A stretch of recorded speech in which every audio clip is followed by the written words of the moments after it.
ओम शांति। 11 जून 2025 की साकार मुरली है। टाइटल है मीठे बच्चे, अभी तुम्हें बेहद की पवित्रता को धारण करना है। बेहद की पवित्रता अर्थात एक बाप के सिवाय और कोई याद न आए। ये अभ्यास जैसे जैसे अभी समय नजदीक आ रहा है, प्रकृति का, वातावरण का भी ये अभ्यास बढ़ाने में हमें मदद महसूस कर रहे हैं ना। हाँ जी बाबा। प्रश्न है, बाप से वर्षा लेने के पहले का पुरुषार्थ और उसके बाद की स्थिति में क्या अंतर होता है?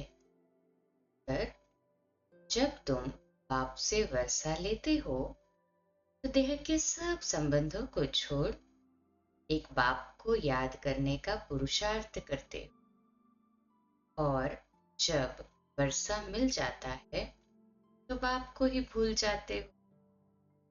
अभी वर्षा लेना है, इसलिए कोई से भी नया संबंध नहीं जोड़ना है, नहीं तो भूलने में मुसीबत होगी। सब कुछ भूल एक बाप को याद करो तो वर्षा मिल जाएगा। बाबा से जितना हम संबंध जोड़ेंगे, का लंगर ऑटोमेटिकली या महत्व जो है देह में और अन्य संबंधों में वो टूटता जाएगा।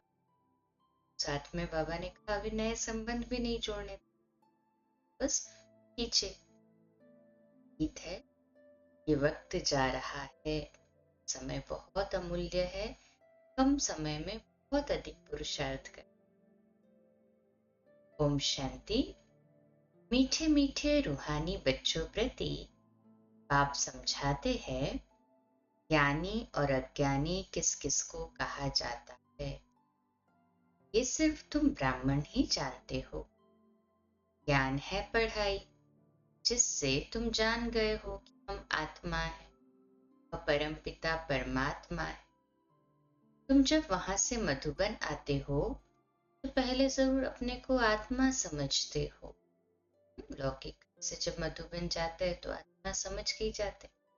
आत्मा बाप से मिलना है ये स्मृति से ही जाते हैं। हाँ जी बाबा, समझते हैं ना कि हम जाते हैं अपने बाप के पास। बाबा शिव बाबा को कहते हैं। शिव बाबा है प्रजापिता ब्रह्मा के तन में, वह भी बाबा हो गया, इसलिए ब्रह्मा को भी बाबा कहते। तुम घर से निकलते हो तो समझते हो बाप दादा के पास जाते हैं। तुम चिट्ठी में भी लिखते हो बाबा, बाप दादा, शिव बाबा, ब्रह्मा दादा। बाप दादा लिखते हैं ना चिट्ठी में, तो बाप दादा का अर्थ है शिव बाबा और ब्रह्मा दादा। हम बाबा के पास जाते हैं, बाबा कल्प कल्प हमसे मिलते हैं। बाबा हमको बेहद का वर्षा देते, बेहद पवित्र बनाए। पवित्रता में हद और बेहद है। तुम पुरुषार्थ करते हो बेहद पवित्र सतोप्रधान बनने के लिए। नंबरवार तो होते ही है ना। बेहद पवित्र अर्थात सिवाय एक बेहद के बाप के और कोई की याद न आए। वह बाबा बहुत मीठा है, ऊंचते ऊंच भगवान है और बेहद का बाप है, सभी का बाप है। तुम बच्चे ने ही पहचाना है। बेहद का बाप सदैव भारत में ही आते हैं, आकर बेहद का सन्यास कराते हैं। सन्यास भी मुख्य है ना, जिसको वैराग्य कहा जाता है। बेहद का सन्यास है, हद का नहीं है। हद का वैराग्य अर्थात घर बार छोड़ के कहीं सुनसान एकांत या यूं कहो कि जंगल में चले जाते, घर बार को छोड़ के। बाबा में कहते हैं कुछ छोड़ना नहीं, सभी के बीच में रहते, मन और बुद्धि में परमात्मा बाप की याद समाई हुई, ये जिम्मेवारियां निभाते, सभी से तोड़ निभाते, बाबा की याद में कार्य करते। राजयोगी और कर्मयोगी, कर्म करते करते भी शिव बाबा की याद कब रहेगी? जब शिव बाबा से बेहद प्यार होगा। कब होगा? जब दिल में केवल दिलाराम बाप हो। कैसे हो? जब दिल में से बाकी सब मित्र, संबंधियों और खुद के देह का भी ममत्व, आसक्ति निकल जाए।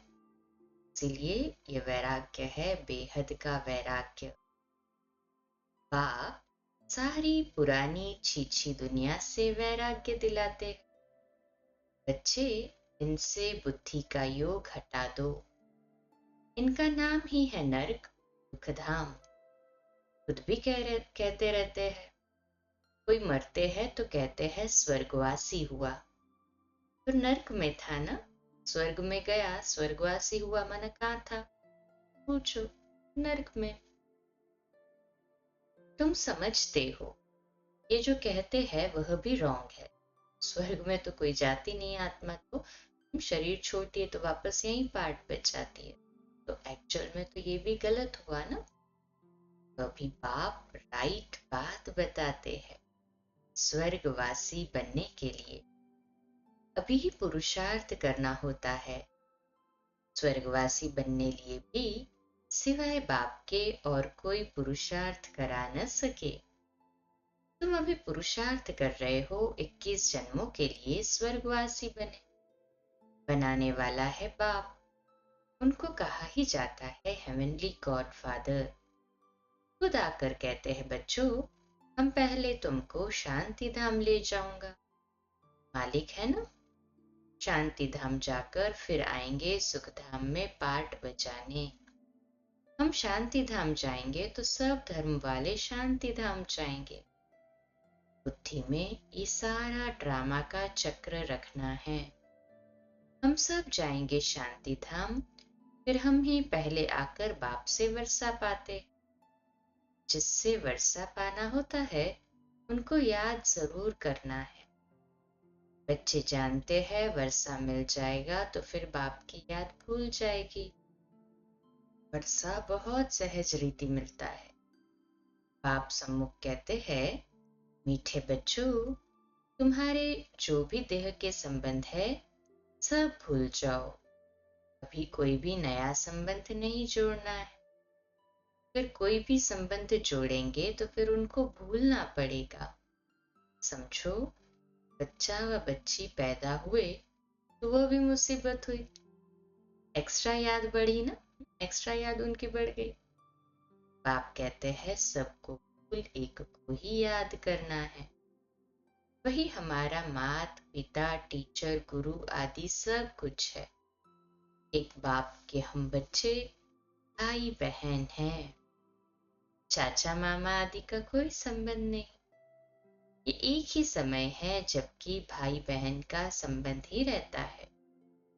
ब्रह्मा के बच्चे शिव बाबा के बच्चे भी है, तो पुत्रे पोत्रियां भी है। का बुद्धि में याद आता है ना। शिव बाबा के बच्चे है, ब्रह्मा के मुख से शिव बाबा ज्ञान दे रहे, तो ब्रह्मा के कैर में शिव बाबा ने हमें ज्ञान दिया, तो शिव बाबा हमारे दादा भी हो गए। पक्का बुद्धि में याद आता है ना। कहे हाँ जी बाबा, तो जानते, इसलिए कहते हैं नंबरवार पुरुषार्थ अनुसार। स्वदर्शन चक्रधारी तुम बच्चे चलते फिरते बनते हो। तुम बच्चे इस समय चैतन्य लाइट हाउस हो। तुम्हारी एक आंख में मुक्ति धाम, दूसरी आंख में जीवन मुक्ति धाम है। लाइट हाउस जड़ होते हैं, तुम हो चैतन्य। तुम्हें ज्ञान का नेत्र मिला है। तुम ज्ञानवान बन सबको रास्ता दिखाते हो। बाप भी तुम्हें पढ़ा रहे हैं। तुम जानते हो ये दुखधाम है। हम अभी संगम पर है, बाकी सारी दुनिया कलयुग में है। संगम पर बाप बच्चों के साथ बैठ बात करते हैं और बच्चे ही यहाँ आते हैं। कोई कोई लिखते हैं, बाबा फलाने को ले आवे, अच्छा है, खून उठाएगा, शायद तीर लग जाए। तो बाबा को भी रहम पड़ता है, हो सकता है कल्याण हो जाए। तुम बच्चे जानते हो ये है पुरुषोत्तम संगम युग। इस समय ही तुम पुरुषोत्तम बनते हो। कलयुग में सब है कनिष्ठ पुरुष। जो उत्तम पुरुष लक्ष्मी नारायण को नमन करते। सतयुग में कोई भी किसको नमन नहीं करते। यहाँ की ये सब बातें वहां होती नहीं। ये भी बाप समझाते हैं, अच्छी रीति बाप को याद में बाबा पक्का कराते।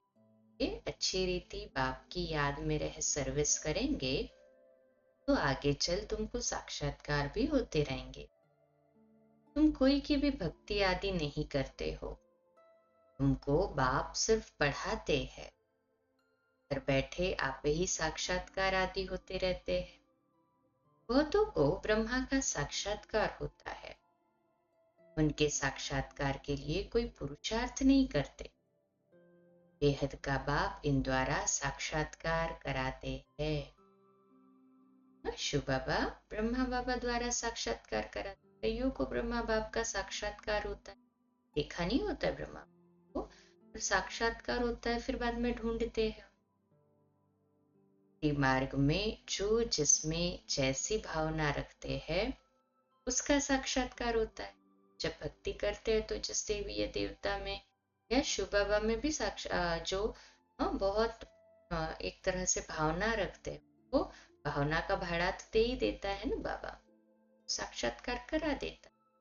उसकी प्राप्ति क्या फिर आती? तुम्हारी भावना सबसे ऊंचते ऊंच बाप में है। सभी की भावना सबसे ऊंच बाप थे, सबसे ऊंचते ऊंच बाप में। दिल से कहे हाँ जी बाबा, तो बिगर मेहनत बाप साक्षात्कार कराते रहते। शुरू में कितना ध्यान में जाते थे, आप ही आपस में बैठ ध्यान में चले जाते थे। कोई भक्ति थोड़ी की। बच्चे कभी भक्ति करते हैं क्या? जैसे एक खेल हो गया था, चलो वैकुंठ चले, खेल था, एक दो को देखते चले जाते थे। जो कुछ भी पास्ट हुआ वह फिर रिपीट करेंगे। तुम जानते हो हम ही इस धर्म के थे। सतयुग में पहले पहले ये धर्म है, इनमें बहुत सुख है। फिर धीरे धीरे कलाएं कम होती जाती। जो सुख नए मकान में होता है वह पुराने में नहीं। थोड़े समय के बाद वह भपका कम हो जाता है, नया भी थोड़ा थोड़ा पुराना होता जाता है कम। स्वर्ग और नर्क में तो बहुत फर्क है ना। हाँ स्वर्ग कहाँ ये नर्क। तुम खुशी में रहते हो, ये भी जानते हो बाप की याद भी पक्की ठहरेगी। हम आत्मा है, यही भूल जाते हैं तो फिर देह अभिमान में आ जाते। यहाँ बैठे हो तो भी कोशिश करके अपने को आत्मा निश्चय करो, तो बाप की याद भी रहेगी। देह में आने से फिर देह के सब संबंध याद आएंगे। ये एक लॉ है। तुम गाते भी हो, मेरा तो एक दूसरा न कोई। बाबा हम बलिहार जाएंगे, वह अभी समय है। एक को ही याद करना है। आंखों से भल किसको भी देखो, घूमो फिरो, सिर्फ आत्मा को बाप को याद करना है। शरीर निर्वाह अर्थ कर्म भी करना है, परंतु हाथों से काम करते दिल बाप की याद में रहे। आत्मा को अपने माशूक को ही याद करना है। कोई की किसी सखी से प्रीत हो जाती है, फिर उनकी याद ठहर जाती है, वह फिर रग टूटने में बड़ी मुश्किलात होती है। पूछते हैं बाबा ये क्या है?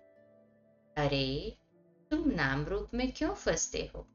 यहाँ पे किसी को सखी बनाएंगे तो फिर बाबा से उतना संबंध कम होगा। जो दिल की बात बाबा से शेयर करनी वो देह में करें, देह के जो संबंध बनाए हैं उनके साथ करेंगे। नुकसान हुआ फंसे तो। बाबा कहते एक तो तुम देह अभिमानी बनते हो और दूसरा फिर तुम्हारा कोई पास्ट का हिसाब किताब है वह धोखा देता है। आप कहते हैं इन आंखों से जो कुछ देखते हो उनमें बुद्धि न जाए। फिर धोखा मिलता है, फिर बाद में बाबा की याद आती। वो तो नुकसान हुआ ना उतना समय। वापस 1-1 से स्टार्ट करो। तुम्हारी बुद्धि में ये रहे कि हमको शिव बाबा पढ़ाते हैं। ऐसे बहुत बच्चे हैं जो यहाँ बैठे भी बाप को कभी याद नहीं करते। कई तो यहाँ बैठे भी याद में नहीं रह सकते। तो अपने को देखना चाहिए हमने कितना शिव बाबा को याद किया, नहीं तो चार्ट में रोला पड़ जाएगा। भगवान कहते हैं मीठे बच्चों, मुझे याद करो, अपने पास नोट करो, जब चाहे याद में बैठ जाओ। खाना खाकर चक्र लगाए 10-15 मिनट आकर बैठ जाओ याद में, क्योंकि यहाँ कोई घोरक धंधा तो है नहीं, मधुबन फ्री होते। तो जो भी काम काज छोड़कर आए हो वो कोई कोई की बुद्धि में आता रहता है। बड़ी जबरदस्त मंजिल है।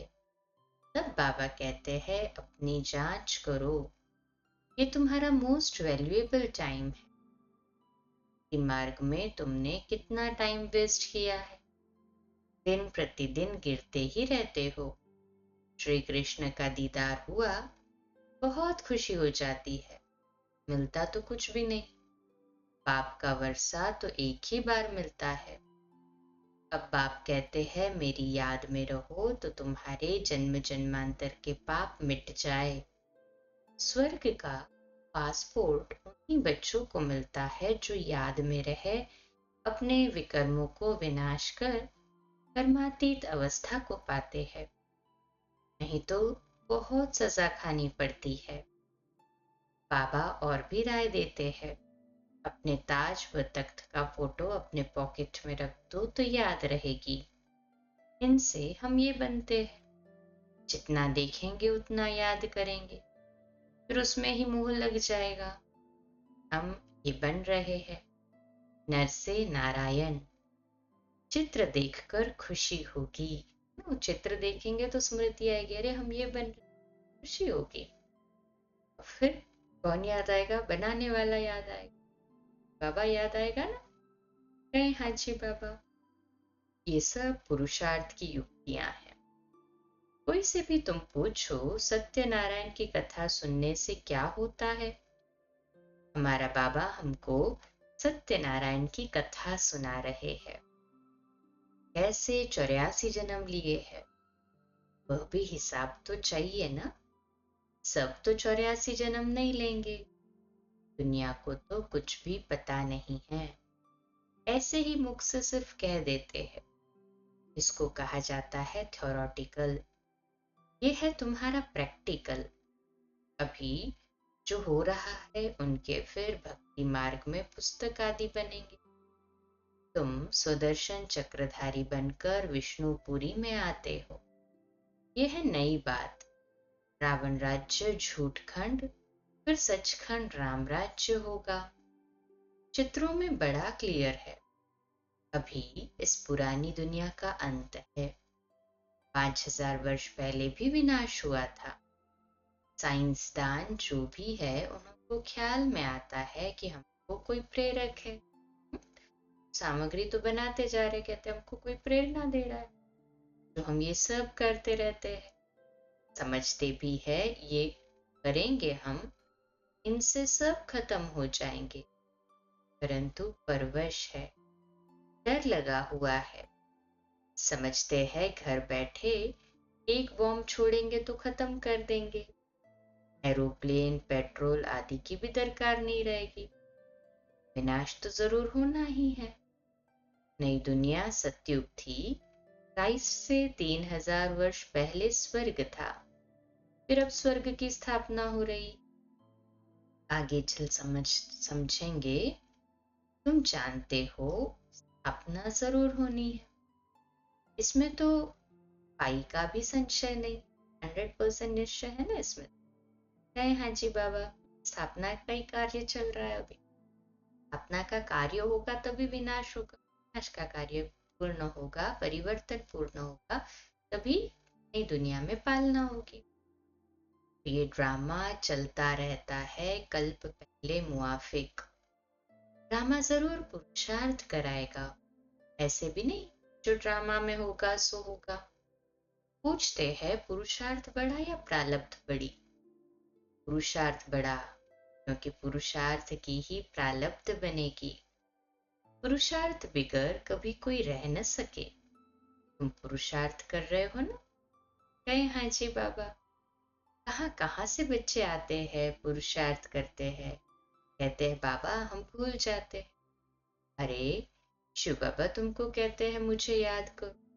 किसको कहा? मुझ आत्मा को कहा। बाप आत्माओं से ही बात करते हैं। शिव बाबा ही पतित पावन है। यह आत्मा भी उनसे सुनती है। तुम बच्चों को ये पक्का निश्चय रहना चाहिए कि बेहद का बाप हमको विश्व का मालिक बनाते हैं। वह है ऊंच ते ऊंच, प्यारे ते प्यारा बाप। मार्ग में उनको ही याद करते थे। गाते भी है तुम्हारी गतिमति न्यारी। जरूर मत दी थी ना। अब तुम्हारी बुद्धि में है इतने सब मनुष्य मात्र वापस घर जाएंगे। विचार करो कितनी आत्माएं हैं। सबका सीजरा है। सब आत्माएं फिर नंबरवार जाकर बैठेंगी। क्लास ट्रांसफर होता है तो नंबरवार बैठती है ना। तुम भी नंबरवार जाते हो। छोटी बिंदी अर्थात आत्मा नंबरवार जाकर बैठेगी, फिर नंबरवार आएगी पार्ट में। सतयुग में सभी एक साथ तो नहीं आते हैं। जिसका जब टर्न होता है तो बात है। यह है रुद्रमाला। बाप कहते हैं इतने करोड़ आत्माओं की मेरी माला है। रुद्रमाला में सभी आ जाते हैं। विष्णु की माला में तो गिने चुने आते। ऊपर में फूल हूं, फिर पार्ट बजाने के लिए सब यहाँ ही आए हैं। ये ड्रामा बना हुआ है। कहा भी जाता है बना बनाया ड्रामा है। ये निश्चय बैठता है कि बना बनाया, इसमें कुछ परिवर्तन तो हुआ नहीं, तो निश्चिंत रहते। कैसे ये ड्रामा चलता है सो तुम जानते हो।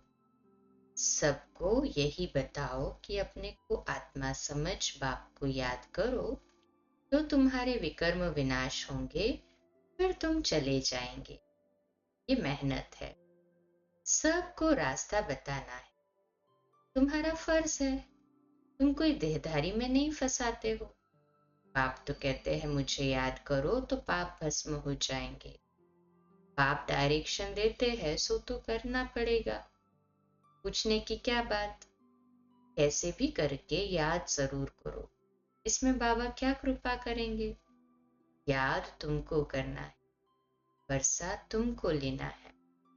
बाप स्वर्ग का रचयिता है तो जरूर स्वर्ग का वर्षा मिलेगा। अभी तुम जानते हो ये झाड़ पुराना हो गया है, इसलिए इस पुरानी दुनिया से वैराग्य है। इनको कहा जाता है बेहद का वैराग्य। वह हठ योगियों का है हद का वैराग्य। वह बेहद का वैराग्य तो सिखला न सके ना। बेहद के वैराग्य वाले फिर हद का कैसे सिखलाएंगे। जो हद के वैराग्य वाले उनको तो ये ज्ञान है नहीं तो बेहद का न सिखा सके, और जो बेहद वाले उनको पता है इनसे इतनी प्राप्ति है तो हद का न सीख। अब बाप कहते हैं सिकिलते बच्चे, तुम भी कहते हो कितना सिकिलदा बाप है। 65 जन्म बाप को याद किया है। बस हमारा तो एक बाप दूसरा न कोई। अच्छा, मीठे मीठे सिकिलदे बच्चों प्रति माता पिता बाप दादा का याद प्यार और गुड मॉर्निंग। रूहानी बाप की रूहानी बच्चों को नमस्ते। हम रूहानी बच्चों की रूहानी बाप दादा को याद प्यार गुड मॉर्निंग और नमस्ते। वाह बाबा वाह, शुक्रिया बाबा शुक्रिया। के लिए मुख्य सार है पहली पॉइंट, स्वर्ग में जाने का पासपोर्ट लेने के लिए आपकी याद से अपने विकर्मों को विनाश कर कर्मातीत अवस्था बनानी है। सजाओं से बचने का पुरुषार्थ करना है। दूसरी पॉइंट, ज्ञानवान बन सबको रास्ता बताना है। चैतन्य लाइट हाउस बनना है। एक आंख में शांति धाम, दूसरी आंख में सुख धाम रहे। इस दुख धाम को भूल जाना है। आज का मीठा वरदान है, हर आत्मा को ऊंच उठाने की भावना से बिगाड़ देने वाले शुभ चिंतक भव। आज का सम्मान, मैं शुभ चिंतक आत्मा हूँ। विश्लेषण, हर आत्मा के प्रति श्रेष्ठ भावना अर्थात ऊंच उठाने की व आगे बढ़ाने की भावना रखना अर्थात शुभ चिंतक बनना। अपनी शुभ वृत्ति से, शुभ चिंतक स्थिति से अन्य के अवगुण को भी परिवर्तन करना। किसी की भी कमजोरी व अवगुण को अपनी कमजोरी समझ वर्णन करने के बजाय व फैलाने के बजाय समाना और परिवर्तन करना, ये है रिगार्ड। बड़ी बात को छोटा बनाना, दिल शिकस्त को शक्तिवान बनाना, उनके संग के रंग में नहीं आना, सदा उन्हें भी उमंग उत्साह में लाना, ये है रिगार्ड। ऐसे रिगार्ड देने वाले ही शुभ चिंतक है। स्लोगन है, त्याग का भाग्य समाप्त करने वाला पुराना स्वभाव संस्कार है, इसलिए इसका भी त्याग करो। त्याग किया ये संकल्प भी ना आए, तब उसका भाग्य और अधिक जमा। व्यक्ति इशारा आत्मिक स्थिति में रहे अभ्यास कर अंतर्मुख बनने का। जैसे ब्रह्मा बाप एकांत प्रिय होने के कारण सदा अंतर्मुखी रहे। मैं आत्मा हूँ, मैं आत्मा हूँ, ये पाठ पक्का किया, जिस कारण वे स्वयं भी सदा शांति और सुख के सागर में समाये थे और अन्य आत्माओं को भी अपने शुद्ध संकल्प और वाइब्रेशन द्वारा, वृत्ति और बोल द्वारा, संपर्क द्वारा शांति की व सुख की अनुभूति कराते रहे। ऐसे फॉलो फादर करो। अच्छा, कम बोलो, धीरे बोलो, मीठा बोलो, सत्य बोलो, सोच समझकर बोलो। निमित्त भाव, निर्माण भाव, निर्मल वाणी। आज का नया दिन आप सभी को मुबारक हो, मुबारक हो, मुबारक हो। शुभ दिवस। ओम शांति।